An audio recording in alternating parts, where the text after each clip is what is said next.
La coordinatrice du compendium des compétences féminines de Côte d'Ivoire était l'invitée du magazine du dimanche au journal de 13h. Madame Hortense Euphrasie-Yao a fait un bilan des activités de ce compendium qui porte essentiellement sur la valorisation de la femme en Côte d'Ivoire. Un extrait de son intervention. Notre cri de cœur, c'est par rapport aux femmes cadres de haut niveau. Elles sont cadres, nous les connaissons, elles sont compétentes, mais il y en a qui ne sont pas encore inscrites. À partir du 31 octobre, nous allons arrêter.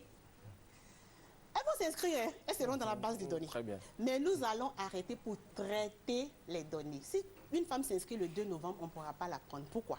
D'accord?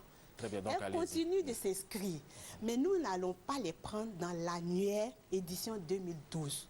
Et la date limite est prévue le 31 octobre. Oui. Vous avez dit, alors combien payent les femmes pour s'inscrire? Ça, c'est une belle payent question. C'est 0 francs. Les femmes ne payent rien pour s'inscrire. C'est pour ça que nous leur parlons d'opportunité. Je reviens dessus. C'est une occasion à saisir. On ne paye rien, c'est gratuit. On s'inscrit et on gagne ou on donne. De toute façon, le développement, ce n'est pas gagner seulement. On gagne parce qu'on outille ou on donne parce qu'on a suffisamment reçu. Donc, elles gagnent tout ça. On leur demande de s'inscrire.